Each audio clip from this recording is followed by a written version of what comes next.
ইনশাআল্লাহ ইনশাআল্লাহ জিতবে এবার দাঁড়িপাল্লা। এদেশকে আমরা বদলাতে চাই, এদেশকে আমরা ক্ষুধামুক্ত দেশে পরিণত করতে চাই, এদেশে আমরা বেকার মুক্ত একটি দেশে পরিণত করতে চাই, এই দেশকে আমরা মানবিক দেশে পরিণত করতে চাই, জুলুম মুক্ত একটি দেশে পরিণত করতে চাই। এই চাওয়াটাকে পূরণ করার জন্য ঘরে ঘরে দাঁড়িপাল্লার স্লোগানে মুখরিত করতে হবে, ঘরে ঘরে দাঁড়িপাল্লার দুর্গ গড়ে তুলতে হবে।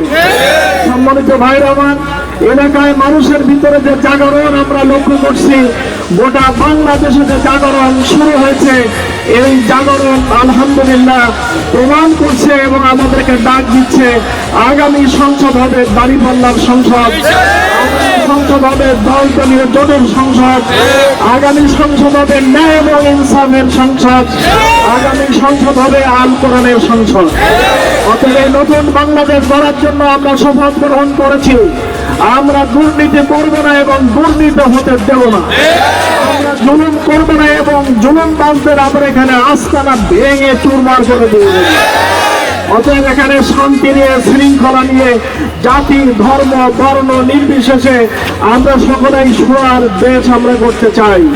অতএব বাংলাদেশ তলাবিহীন ভুলি না, বাংলাদেশ দুর্নীতিতে চ্যাম্পিয়নের দেশ না, গোটা পৃথিবীর ভিতরে বাংলাদেশ হবে সোনালী বাংলাদেশ, সোনার বাংলাদেশ। এই দেশকে গড়ার জন্য আপনারা তৈরি আছেন? আপনারা তৈরি থাকেন, বিজয় আমাদের সামনে ইনশাআল্লাহ। আল্লাহ রাব্বুল আলামিন আপনাদেরকে বিজয় দান করুন, আমাদেরকে কবুল করুন, বাংলাদেশকে সোনার বাংলাদেশে পরিণত করুন। সকলকে ধন্যবাদ জানিয়ে আমি যেহেতু আবার বেহাতার প্রোগ্রামে অংশগ্রহণ করতে হবে, সেজন্য আপনাদের কাছে দোয়া চাই, বাড়ি বাড়ি ঘরে ঘরে আমার সালাম পৌঁছায় দেবেন। এখানে প্রায় 5,30,000 ভোটার, প্রতিটি ভোটারের কাছে কাছে যাওয়া আমার জন্য অত্যন্ত দুরূহ ব্যাপার। এই জন্য আপনারা দাঁড়িপাল্লার সৈনিক, আপনারা আল কোরআনের সৈনিক, আপনারা এই দাওয়াত নিয়ে ঘরে ঘরে পৌঁছে যাবেন। ভাই ব্রাদার আপনজন আত্মীয় স্বজন যারা যেখানে আছেন তাদের কাছে দাওয়াত দিয়ে আপনারা দাঁড়িপাল্লার পক্ষে সমর্থন গ্রহণ করবেন।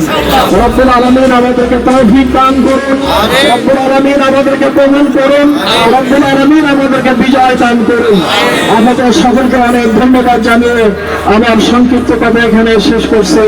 আসসালামু আলাইকুম ওয়া রাহমাতুল্লাহি ওয়া বারাকাতুহু।